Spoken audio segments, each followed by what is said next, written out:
tell me how your weekend starts. Hey, I know a lot of you here will choose to get real long sleep to make up for a hard working days.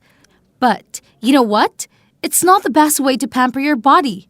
We will become stagnant, sluggish, and tired as a result of this bad habit, to the point of not wanting to do anything.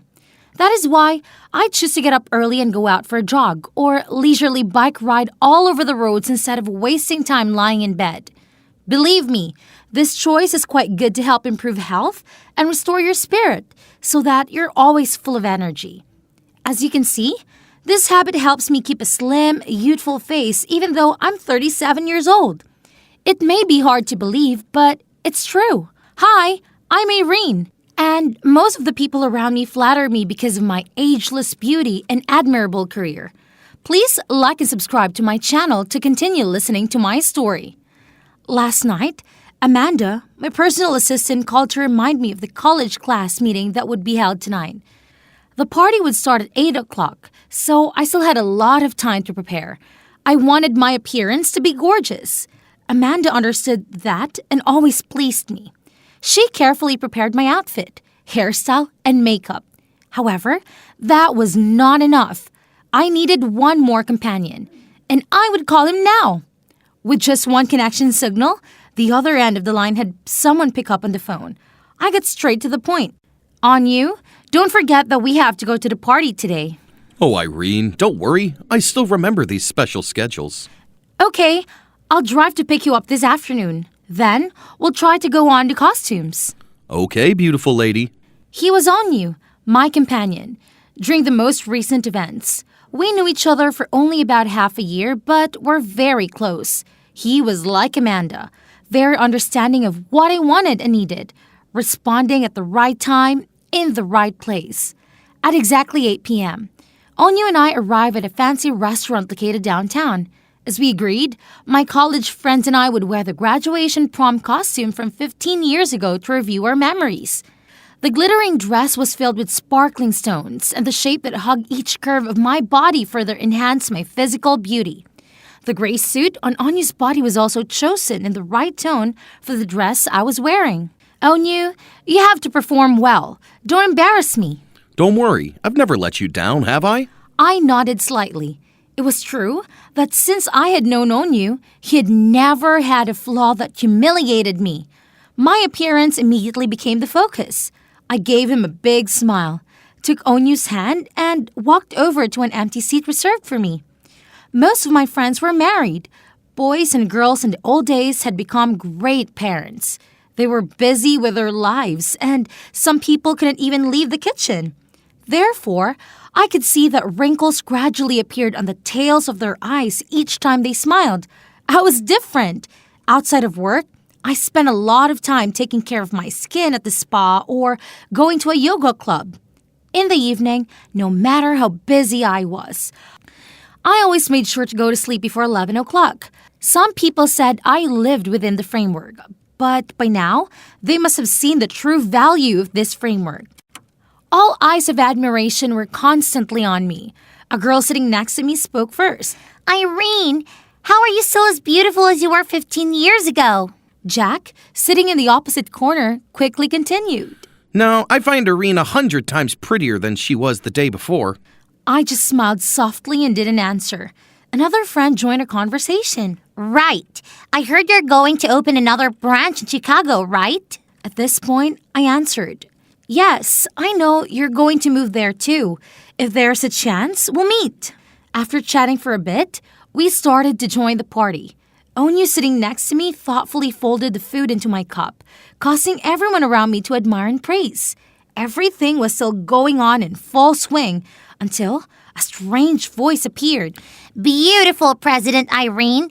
You can end this drama because I am holding your secret. Do you remember me?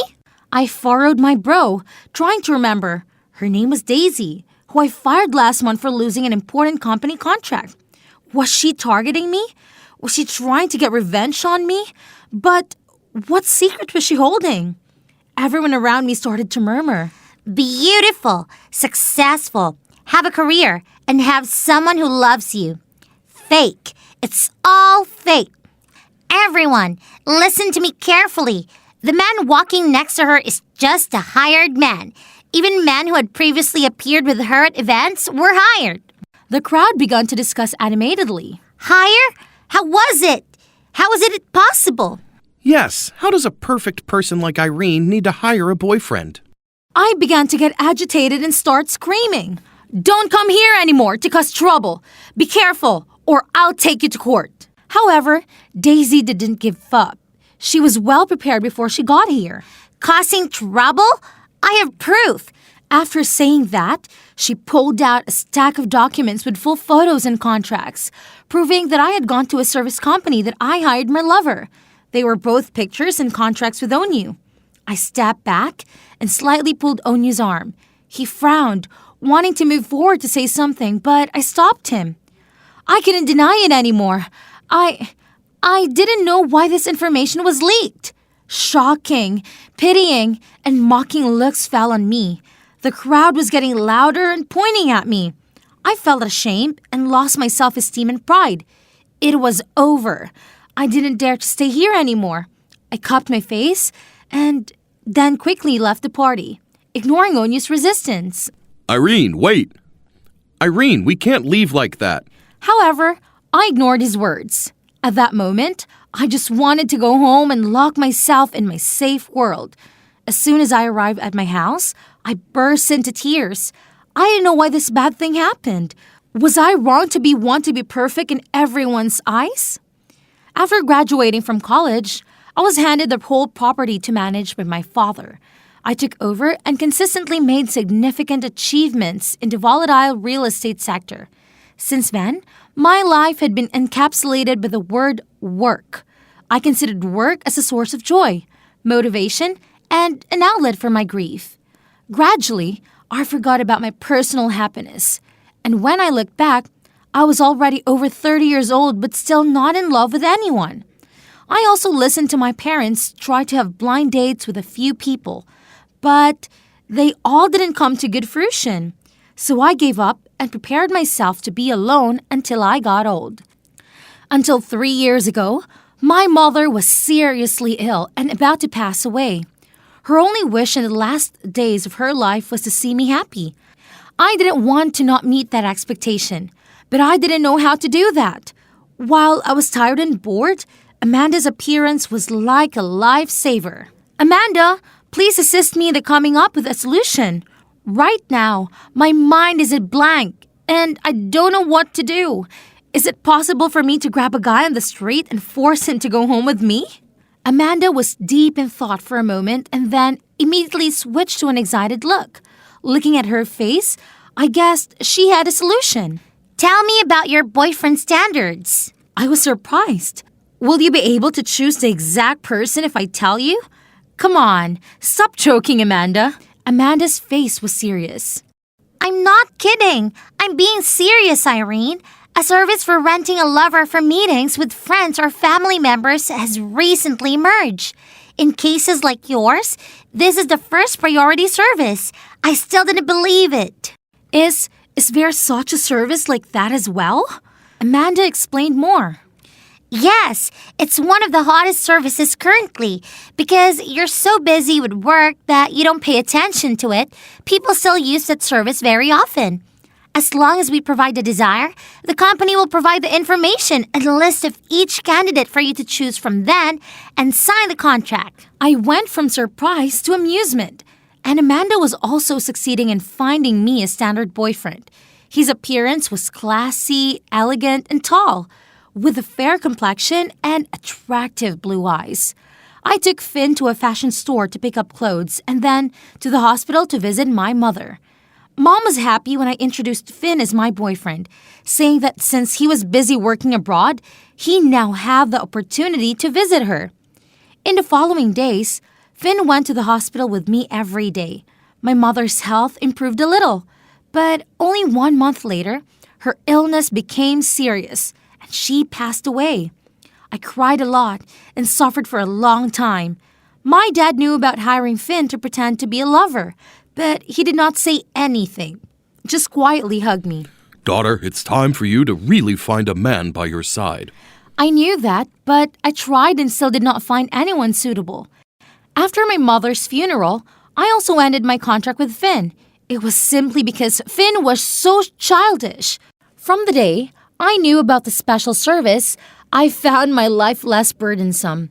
Whenever there was a party or event, I just needed to choose the right candidate to accompany me. The contract was happily terminated when it no longer felt appropriate. That was why I was nicknamed the Tough Lady, because of the constant change in lovers. It was like that until I met Onyu. Unlike the previous man, Onyu was calm, mature, and caring. Even though he was 2 years younger than me, he always gave me the feeling of being protected. With the exception of Onyu, the people who had been with me were probably only with me for 3 months at longest. Although we were close, we understood each other. But the relationship between us was not what you thought. It only stopped at the level of work. The news of the businesswoman Irene hiring a fake lover quickly appeared in the newspapers. I was not surprised because I was always in the spotlight. However, being famous in this way was not good at all. I turned off all communication devices and cowered into a corner of the room. However, everything seemed strange. I felt lonely and cold in the very house I had always been attached to. At that age, my friends were all married. Although their lives were not prosperous, at least I knew that they were happy and possessed true happiness. What about me? I could only show people the perfect shell, which surrounded emptiness and lacked loving warmth. My heart now needed someone to warm up and comfort me. I sadly went to the bar for a drink. I knew alcohol was not good for my health, but I had never wanted to get drunk to shake all of my sorrows like I did at the moment. I drank a lot until I was drunk and collapsed on the table. When I woke up, I found myself lying in an unfamiliar room. I looked nervously around. Wasn't I drinking at the bar? How could I be here? Who brought me here? A series of questions kept popping in my head, but I could not answer them. At that moment, someone opened the door. I turned around and saw the familiar man, Onyu. Why are you here, Onyu? There's more. Where is Vis? This is my home. I went to the bar to take you back. But Onyu came over and gently took my hand without waiting for me to say anything else. Irene, I am sorry for always hiding this thing from you. Before I understood what was going on, he hugged me. I'm sorry for cheating on you and for humiliating you in front of your friends without being able to stand up for it. In fact, I'm not a candidate, but the founder of that special service company. This information was revealed because of my negligence in managing employees. I fired her. Irene, you are my most special customer. Your strengths and decisiveness attracted me from the first time I met you. And I'm not sure when I truly have feelings for my customer. So, half a year ago, I made myself the same profile as the other candidates and was lucky to be chosen by you. I think it's destiny. I'm serious about this sentiment, so I always try to make you feel good. I was dumbfounded to hear what Onyu said. Indeed, he was unlike the rest of the candidates. Sometimes, by looking at me in the eye, Onyu knew what I wanted. But, Onyu, why didn't you tell me directly? If I met someone in the last 3 years, wouldn't you miss a chance? Onyu looked at me with affectionate eyes, then said, That was the worst decision of my life. However, it seems that I'm still lucky, having another chance to atone for my mistake. Can you be my lover? I want to spend the rest of my time tending to your damaged heart, Irene. I was confused by Onyu's unexpected confession. If this would have happened to me 5 or 10 years ago, I would have been moved and nodded in agreement. However, the Irene of the present had her own direction. I really wasn't ready to go into a long-term relationship with someone. I didn't want to hurt Onyu. Therefore, sorry to have to make this decision, Onyu. I'm actually a devotee of celibacy. I don't want to force myself to make a decision that I might regret for the rest of my life, just because of this flaccid moment. You're very great. You'll find another girl to take care of and to love. Really, Onyu, I'm serious. Don't look at the scene of me being in the bar last night and think that I'm flaccid. You know how strong I am, right? In just a few more days, I will definitely return to my pride and face those news with confidence. I will again be Lady Irene, who is sought after and admired for her appearance, career, and bravery. I knew that Onyu would be sad, but then time would be a useful cure. I didn't want to depend on anyone emotionally. I also couldn't give up on my inherently stereotypical life. Therefore, I would not be able to turn into Onyu's wonderful wife. Onyu and I were just suited to hang out together, sip coffee, and chat like soulmates.